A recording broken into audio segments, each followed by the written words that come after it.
Sin duda, también has tenido esta duda: ¿realmente Dios me escucha?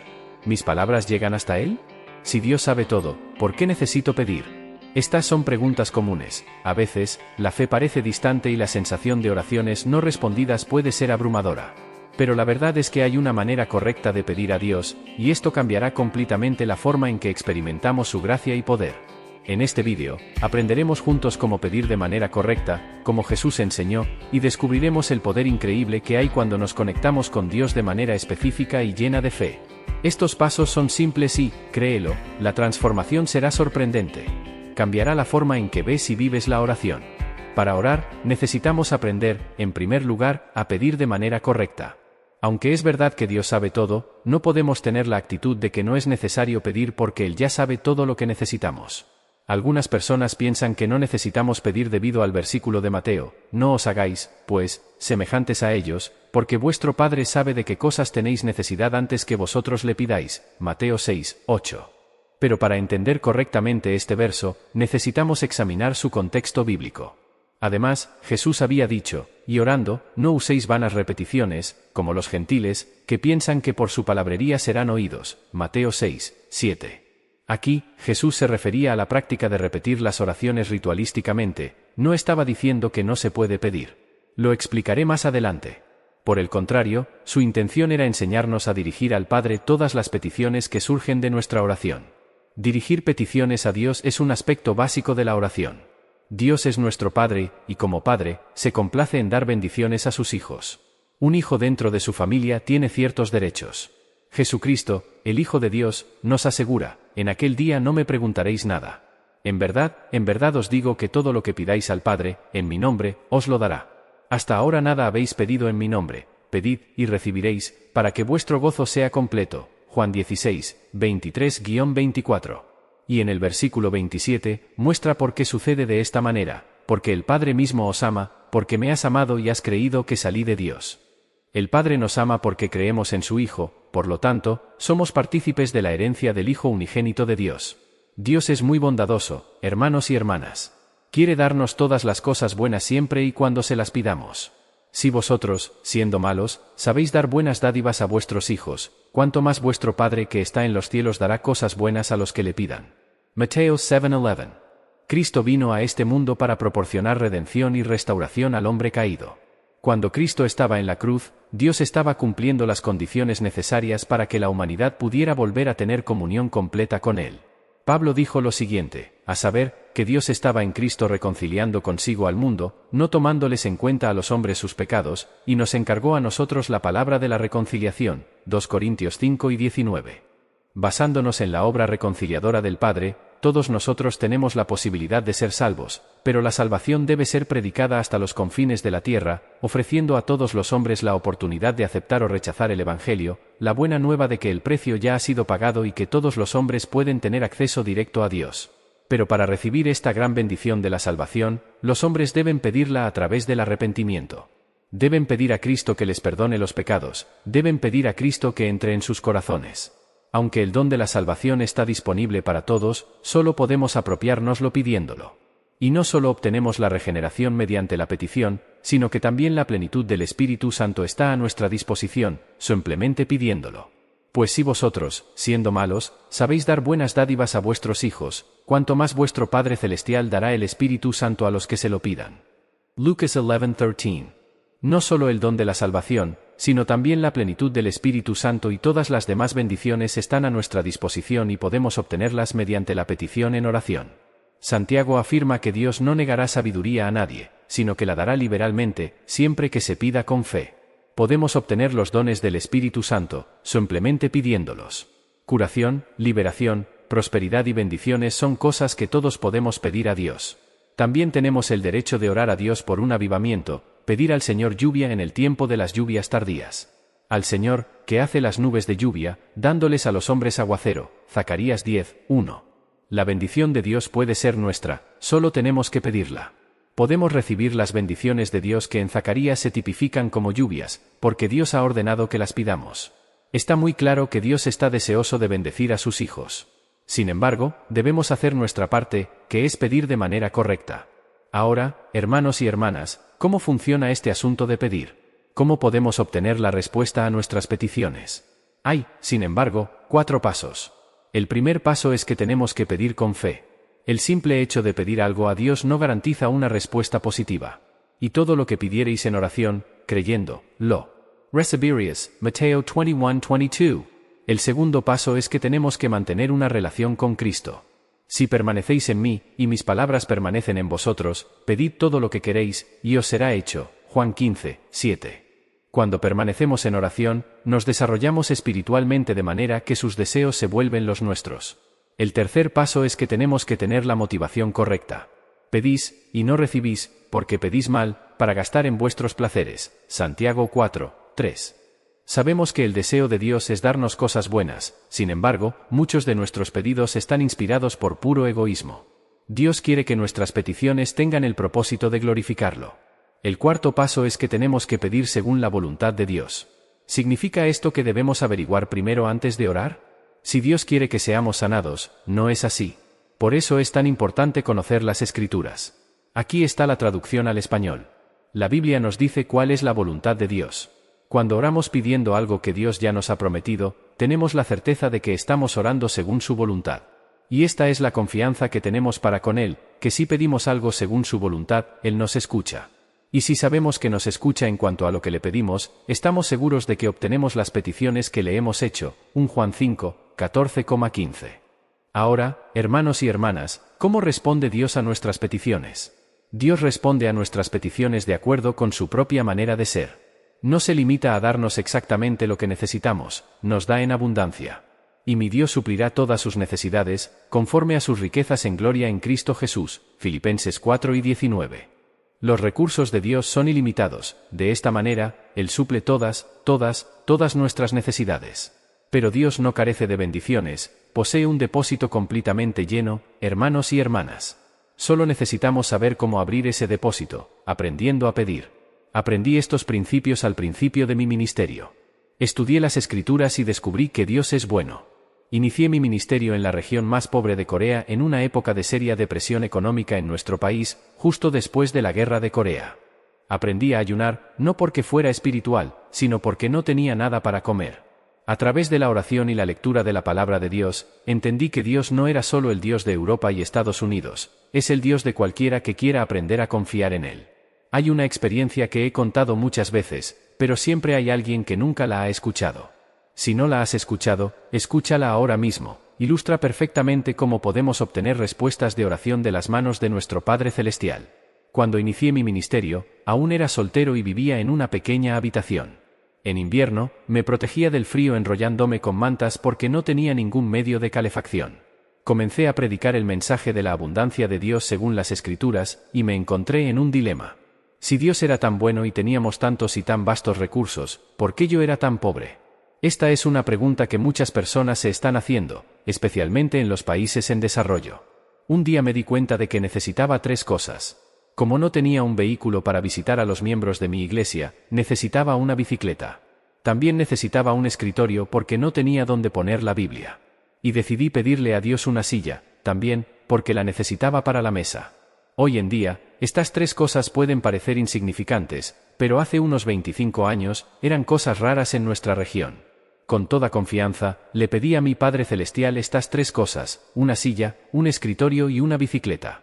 Presenté esta misma oración a Dios durante varios meses, pensando que si la repetía continuamente, finalmente me escucharía y respondería. Pero 6 meses después, me sentí un poco desanimado y hice una oración desalentada. Señor, sé que el tiempo no significa nada para ti, y realmente necesito estas cosas ahora. Tal vez estás pensando en tardar más en responder a mi petición, pero si tardas mucho, moriré y ya no las necesitaré más. Entonces, escuché una voz suave y tranquila hablándome en mi interior. Hijo, escuché tu petición desde la primera vez que la hiciste hace 6 meses. ¿Por qué no te respondí antes? Pregunté, me pediste una bicicleta, ¿no es así? Continuó Dios. Pero hay muchos tipos de bicicletas, ¿cuál de ellas quieres? Hay también muchos tipos de mesas hechas de diversas maderas, ¿qué tipo de mesa deseas? Y hay diversos tipos y modelos de sillas, ¿qué tipo de silla quieres? Estas palabras que Dios me dijo esa noche revolucionaron mi vida. Así que decidí pedir a Dios objetos específicos, una bicicleta de fabricación americana, una mesa de caoba de las Filipinas y, Por último, una silla, pero no cualquier silla, quería una silla con ruedas en las patas para que pudiéramos girarla a gusto, como las de esos grandes empresarios.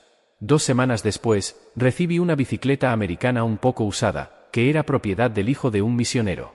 Luego recibí la mesa de caoba de las Filipinas y la silla que hacía juego. Claro que era una silla giratoria. La parte más interesante de esta experiencia ocurrió antes de recibir estas cosas. Un domingo, mientras predicaba sobre Romanos 4 y 17, como está escrito, por Padre de muchas naciones te constituí delante de aquel en quien creyó, el Dios que da vida a los muertos y llama las cosas que no son como si fuesen, me escuché decir con gran convicción, he ganado una bicicleta, un escritorio y una silla. Luego procedí a describir cada uno de estos objetos. Después del culto, 3 jóvenes que ahora están en el ministerio me buscaron y preguntaron, Pastor, ¿podríamos ver estos 3 grandes regalos que Dios te dio? Estaban curiosos porque estas cosas eran muy inusuales en esa región. De camino a casa, comencé a preocuparme por lo que diría a esos jóvenes cuando vieran mi habitación vacía. Cuando abrí la puerta, los vi recorriendo la habitación, buscando mi bicicleta, la silla y la mesa. Finalmente, uno de ellos preguntó, Pastor, ¿dónde están? Respondí con orgullo, señalando mi estómago, permíteme explicar. Haciendo una pregunta, continué calmadamente, asombrado por mi respuesta, ¿dónde estabas antes de nacer? Uno de ellos respondió, en el vientre de mi madre. Luego pregunté, ¿y ya existías antes de nacer? Vi que una luz comenzaba a brillar en sus rostros. Sí, Aro, ya existíamos en el vientre de nuestra madre, pero nadie podía vernos. Sonreí y él dijo, ¿cuál era mi condición en ese momento? Estoy embarazado también, estoy esperando una silla, una mesa y una bicicleta de fabricación americana. Concluí todo orgulloso, viendo cómo la expresión de sorpresa en sus rostros se transformaba en risas. Pastor, entonces usted está embarazado, dijeron riendo. Intenté pedirles silencio y que no contaran nada a nadie, pero una noticia como esa, un hombre embarazado, era difícil de mantener en secreto. La noticia se extendió por el vecindario de que el pastor de la iglesia local estaba embarazado. Cuando pasaba, las mujeres me miraban y se reían, y los niños venían a poner la mano en mi estómago para ver si sentían la bicicleta. Pero luego, cuando Dios me dio estos objetos, fue mi turno de reír. Y así, Dios me enseñó a hacer oraciones específicas. Así es como se ora en fe. No hagas peticiones con generalidades, asegúrate bien de lo que necesitas y escríbelo. Luego, al orar, preséntale a Dios lo que deseas con detalles. Hecho esto, comienza a decir que ya lo has recibido. Tal vez no quieras decirlo en público, pero comienza a dar gracias a Dios y a confesar que ya has recibido la respuesta. Recuerda que si pedimos con fe, Dios nos dará lo que pedimos. Es muy interesante que Dios haya enseñado esto a un pastor de un pequeño país. Parece que generalmente solo los pastores de países occidentales hablan sobre la abundancia de las bendiciones de Dios al atender sus necesidades. Cuando el Espíritu Santo produce vida, gran parte de la dinámica de esa vida está determinada por la voluntad de Dios implementada por el Espíritu Santo. En 1944, nadie imaginaba que en el futuro Dios levantaría en el centro de Seúl una iglesia que sería el medio por el cual toda la nación coreana recibiría el Evangelio. Pero el Espíritu Santo lo sabía, porque conoce la mente de Dios. Por eso, despertó a una fiel intercesora que oraría en el Espíritu 20 años antes de que se hiciera evidente la realidad por la cual intercedía. Esa señora vio la iglesia, vio que sería la iglesia más grande del mundo. Ella tuvo la misma experiencia que Simeón y Ana en Lucas, capítulo 2. Reconocieron que el niño que tenían delante en ese momento, con solo 8 días de nacido, sería el Mesías de Israel. Ahora, ¿cuáles son las cualidades de un intercesor? Simeón constituye un ejemplo perfecto de las cualidades que debe poseer un intercesor. En primer lugar, era un hombre de oración. La persona que desee entrar en el ministerio de intercesión debe ser dedicada a la oración. En segundo lugar, era paciente. La Biblia dice que Simeón esperaba la consolación de Israel, mientras la mayoría esperaba una solución política. Él sabía que la solución para el problema del pueblo de Israel sería espiritual, por lo que podía esperar muchos años para ver la respuesta de sus oraciones. En tercer lugar, estaba lleno del Espíritu Santo. Solo una persona que posee el Espíritu Santo puede soportar el peso de la oración de intercesión. En cuarto lugar, confiaba. Simeón había recibido la revelación de que vería la respuesta de sus oraciones antes de morir. Así que iba al templo todos los días fielmente durante años y años hasta que finalmente llegó el momento en que Cristo fue presentado allí. El niño Cristo dejó asombrados a José y María. Por lo tanto, él veía la realidad de Cristo más que su propia madre y el padre adoptivo. Antes del nacimiento de Cristo, el Espíritu Santo había levantado a 2 intercesores fieles. Pasaron muchas horas jejuando y orando sobre la venida del Mesías, y Dios permitió que vivieran para ver la respuesta a sus peticiones. De esta manera, su ministerio de intercesión quedó registrado para siempre en las Escrituras. La oración de intercesión es necesaria para el cumplimiento de la voluntad de Dios. Esto no significa que Dios pueda realizar su voluntad solo, pero decidió incluir nuestra participación en su cumplimiento. Por lo tanto, aquellos que asumen el ministerio de intercesión se convierten en partes integrales de la realización de los planes y propósitos de Dios. Ahora, ¿por qué es necesaria la intercesión? Antes de analizar la necesidad de la intercesión, debemos entender lo que nosotros, discípulos de Cristo, somos en esta tierra. Somos la sal de la tierra, Mateo 5 y 13. La sal da sabor a los alimentos a los que se agrega. La Iglesia debe tener en la tierra la misma función que la sal. Nuestra presencia en la tierra evita que Dios destruya este mundo pecaminoso, como destruyó Sodoma y Gomorra. Él pone sobre nosotros la responsabilidad de retrasar el juicio final, dando más tiempo a los hombres para que acepten o rechacen a Jesucristo como Salvador. También somos embajadores de Cristo, enviados como representantes oficiales de nuestro gobierno, el reino de Dios, para presentar sus intereses en un país extranjero. Cuando 2 gobiernos están en guerra, la primera cosa que hacen es retirar a sus embajadores. Por lo tanto, el hecho de permanecer en esta tierra significa que Dios aún está soportando el pecado del mundo y aún hay tiempo para predicar el Evangelio. Pero la sal también restringe el proceso de deterioro. Antes de la existencia de refrigeradores, las personas que viajaban tenían que cubrir la carne con sal para que no se echara a perder. El espíritu del anticristo ha estado en operación en la tierra desde el primer siglo. Juan escribió que todo espíritu que no confiesa a Jesús no procede de Dios, este es el espíritu del anticristo. Este espíritu ya está en el mundo y, actualmente, está operando con una influencia cada vez mayor. Eventualmente, este espíritu producirá al anticristo en persona. Por medio de la Iglesia, el Espíritu Santo está deteniendo estas fuerzas contrarias a Dios hasta que esa fuerza positiva sea removida de la tierra. A medida que maduramos en el cristianismo, comenzamos a comprender que ser creyente no es solo un privilegio, sino también una responsabilidad. Si permitimos que el mal tome el control de las circunstancias naturales prevalentes en nuestro país por negligencia y no entendemos claramente nuestra condición de sal de la tierra, entonces la sal habrá perdido su sabor. En ese momento, como dijo Jesús, para nada más presta sino para ser lanzado y ser pisado por los hombres. Hemos sido llamados por Dios para ser también un reino de sacerdotes, y como cuerpo sacerdotal de reyes, hemos recibido autoridad. La tarea del sacerdote del Antiguo Testamento era interceder por su pueblo delante del propiciatorio. Así también, en nuestras oraciones de intercesión, ejercemos nuestro papel de sacerdotes del Nuevo Testamento tomando posición en la brecha y clamando por las necesidades del pueblo de Dios. Dios determinó que sus hijos gobiernen junto con Cristo. Él no gobierna sobre nosotros eximiéndonos de responsabilidades, sino que nos ha delegado autoridad para asistirlo en su gobierno en la tierra. Y ha puesto todas las cosas bajo los pies de Cristo, quien es la cabeza sobre todas las cosas y dio a la Iglesia, que es su cuerpo, la plenitud de aquel que todo lo llena en todo. Efesios 1, 22-23. En el capítulo 2, Pablo amplía su explicación de nuestro papel como gobernantes, y juntamente con él nos resucitó, y nos hizo sentar en los lugares celestiales en Cristo Jesús. En el ejercicio de la autoridad espiritual, el conocimiento y la sabiduría humanos que poseemos son vivificados por el Espíritu Santo. Pero también poseemos conocimiento espiritual que va más allá de nuestro conocimiento natural. Este tipo de conocimiento nos es dado por el Espíritu Santo. El Salmo 110 es el texto del Antiguo Testamento más citado en el Nuevo.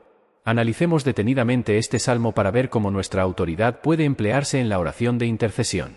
Jehová dijo a mí, Señor, siéntate a mi diestra, hasta que ponga a tus enemigos por estrado de tus pies. Jehová enviará desde Sión la vara de tu poder, domina en medio de tus enemigos. Tu pueblo se te ofrecerá voluntariamente en el día de tu poder, en los santos ornamentos, desde el seno de la aurora, tu juventud tendrá el rocío. Juró Jehová, y no se arrepentirá, tú eres sacerdote para siempre según el orden de Melquisedec. El Señor está a tu diestra, quebrantará a los reyes en el día de su ira. Juzgará entre las naciones, llenará de cadáveres.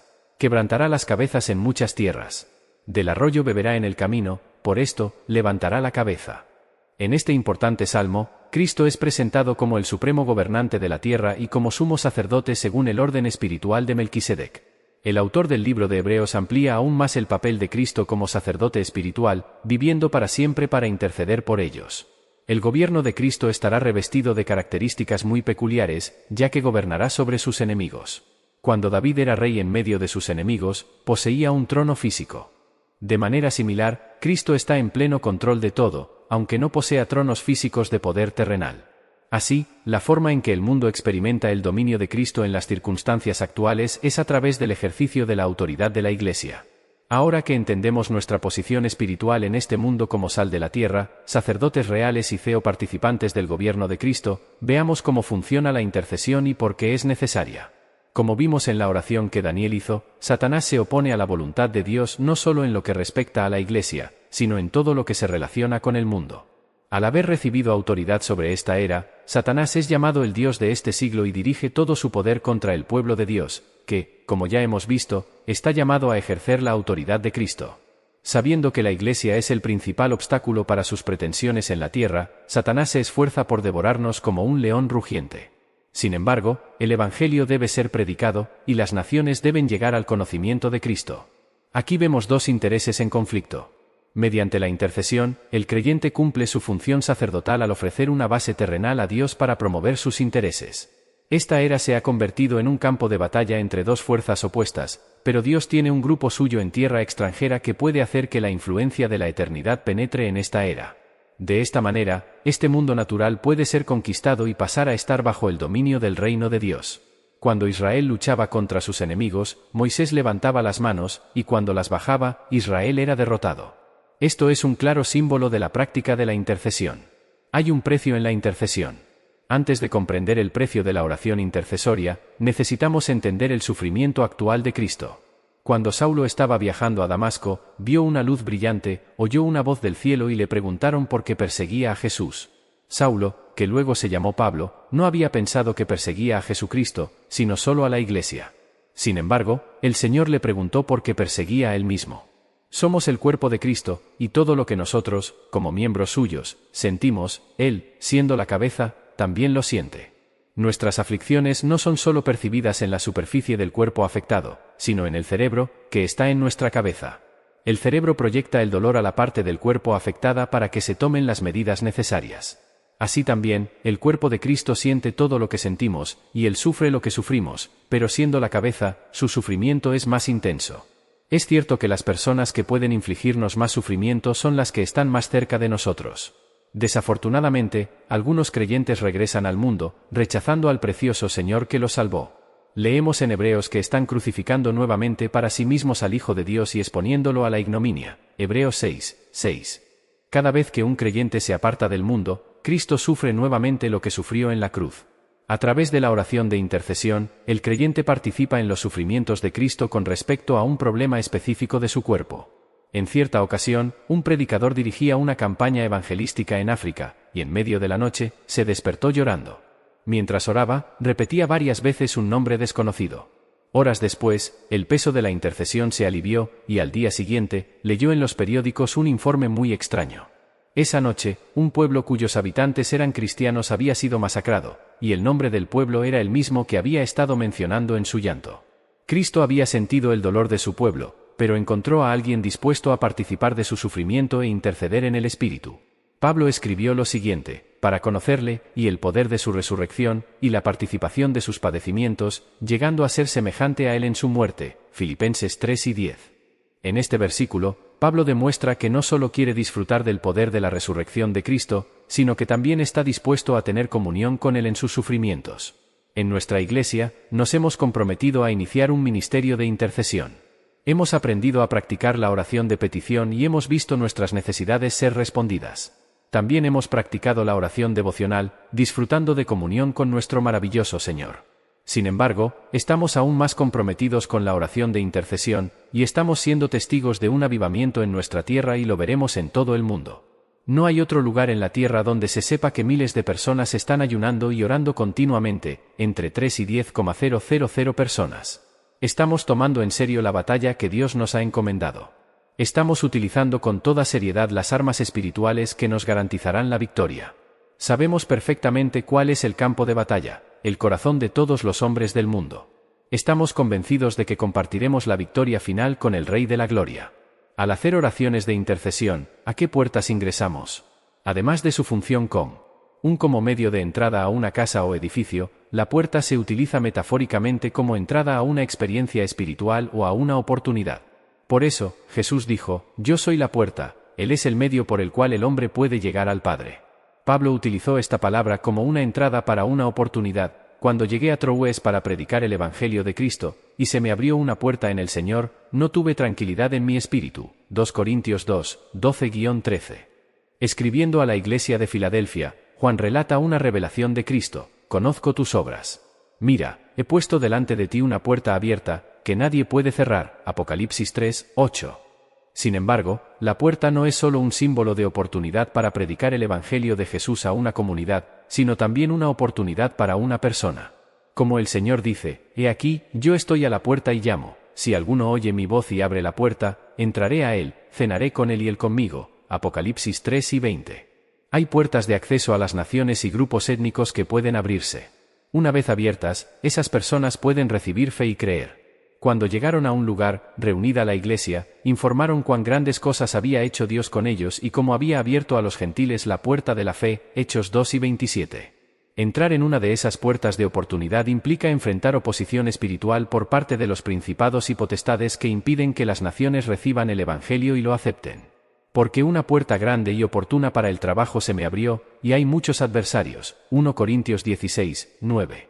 Solo el Señor Jesucristo puede abrir una puerta que está cerrada para el Evangelio. Ora, cuando llegué a Troas para predicar el Evangelio de Cristo, y una puerta se me abrió en el Señor. 2 Corintios 2 y 12. ¿Cómo podemos lograr que se abran las puertas de la fe y la oportunidad? Ya hemos visto que es Cristo quien abre estas puertas. Sin embargo, Dios nos ha hecho miembros de su cuerpo. Esto significa que la cabeza ha tomado la decisión de actuar en la tierra a través de su cuerpo. Por lo tanto, es necesario que utilicemos las armas de la oración intercesora para resistir a las fuerzas espirituales que mantienen esas puertas cerradas. Tan pronto como las oraciones rompen esa barrera, Cristo puede abrir la puerta, y toda una ciudad, nación o raza puede ser salvada. Pablo confirma esto cuando dice, «Suplicad al mismo tiempo también por nosotros, para que Dios nos abra una puerta para la palabra, a fin de hablar del misterio de Cristo, por el cual también estoy preso». Colosenses 4, 3-4. Cristo quiere abrir solo las puertas de la oportunidad para que su pueblo pueda predicar el Evangelio. También hay puertas de revelación y conocimiento que pueden abrirse. Jesús repitió muchas veces la siguiente frase: «Quien tiene oídos para oír, oiga».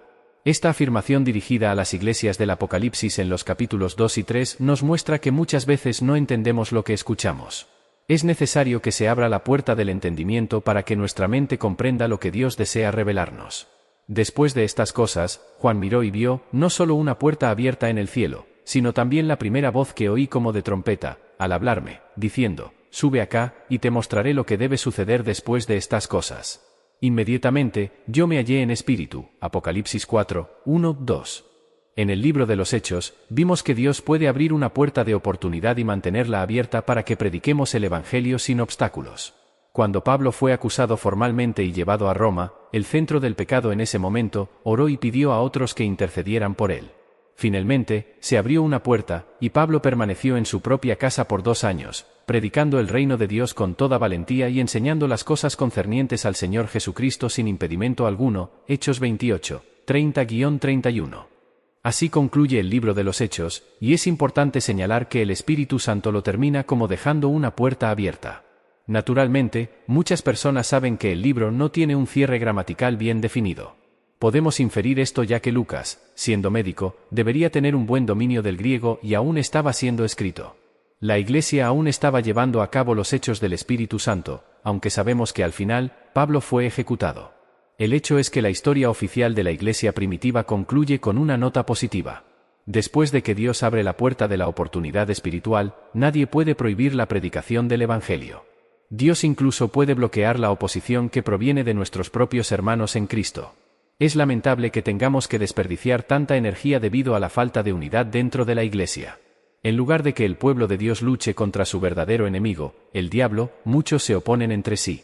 Sin embargo, puede haber una puerta abierta que actúe como bloqueo para la oposición que surge desde adentro. Pablo experimentó esto en Hechos 28, cuando dijeron, «No hemos recibido de Judea carta alguna que hable de ti, ni ha venido alguno de los hermanos que haya informado o hablado algo malo de ti». Hechos 28, 21. Lo que los creyentes de todo el mundo necesitan entender y comenzar a hacer es actuar en este tercer nivel de la oración, la intercesión. Batid y se os abrirá, como ya he afirmado. No podemos hacer una distinción muy clara entre los tres tipos de oración. Podemos hacer peticiones, tener comunión y hacer intercesión al mismo tiempo en la oración. Es difícil interceder sin tener comunión con Cristo. Nuestras peticiones serán más eficaces en la comunión, y la intercesión implica hacer peticiones y tener comunión. Sin embargo, si entendemos más claramente estos tres tipos de oración, podremos orar con mayor eficacia. Cuando los nuevos convertidos ven la oración como un medio para recibir bendiciones de Dios, con el tiempo van madurando espiritualmente y desean más que eso. La experiencia ya no tiene ese fuerte sabor de novedad, y podríamos pensar que nos estamos alejando de la fe. Lo que está sucediendo realmente es que estamos siendo destetados y ya estamos listos para ingerir alimento sólido. Es entonces cuando necesitamos pasar a tener comunión espiritual con Cristo a través de la obra del Espíritu Santo. Así comienza nuestra relación personal con Cristo. Comenzamos a tener el mismo sentimiento que Él. Ya no podemos permitir que las cosas continúen como antes y, por lo tanto, nos presentamos voluntariamente para ser parte del ejército de oración. David profetizó: «Presentará tu pueblo ofrendas voluntarias en el día de tu poder». Muchos preguntan por qué estamos experimentando un avivamiento continuo aquí en Corea. Nos hemos ofrecido voluntariamente a orar hasta que el Evangelio sea predicado en todo el mundo, y las puertas se irán abriendo a medida que las fuerzas espirituales del mal sean inmovilizadas en el nombre de Jesús. Estos son los pasos que Dios espera de ti para que tus oraciones sean respondidas. Primero, es verdad que Dios es omnisciente, pero hay una riqueza escondida en el contexto bíblico que a menudo pasamos por alto. Jesús nos enseña sobre la importancia de ser específicos en nuestras peticiones. Dios quiere escuchar nuestras palabras, aunque Él conozca nuestras necesidades. Él desea que nos acerquemos a Él con nuestros deseos y necesidades, como un padre que ama escuchar a sus hijos. Segundo, Dios tiene una disposición generosa para bendecirnos. La Biblia está llena de versículos que resaltan el amor infinito y la prontitud de Dios para darnos cosas buenas. Encontramos una conexión directa entre el arrepentimiento, la fe y las bendiciones que Él tiene reservadas para nosotros. Es como si Dios, nuestro Padre, estuviera esperándonos ansiosamente para tener comunión con nosotros y bendecirnos, pero solo podemos recibir esas bendiciones si las pedimos, acercándonos a Él con fe y arrepentimiento sincero. Tercero, la gratitud y la confesión de la respuesta antes de que ésta se manifieste son como sellos de fe que activan el poder divino en nuestras vidas. Cuando expresamos gratitud anticipada en nuestras oraciones, estamos mostrando a Dios que confiamos en Él antes de ver las respuestas manifestarse. La gratitud es un acto de fe que reconoce la soberanía de Dios sobre nuestras vidas, independientemente de las circunstancias actuales. Al agradecer de antemano, estamos declarando que confiamos en su bondad y que Él es capaz de actuar en nuestro favor. Reserva un momento especial de oración esta semana, ya sea por la mañana, por la noche o incluso durante tu viaje diario. Haz una oración específica, siguiendo los principios que hemos discutido aquí. Sé claro y confiado en tus peticiones. Durante esa oración, experimenta expresar gratitud anticipada y confiesa las respuestas como si ya estuvieran ocurriendo. Y no olvides, compartir tus experiencias no solo fortalece tu fe, sino que también anima a otros que pueden estar enfrentando desafíos similares. Que el Señor bendiga ricamente tu vida. Gracia y paz.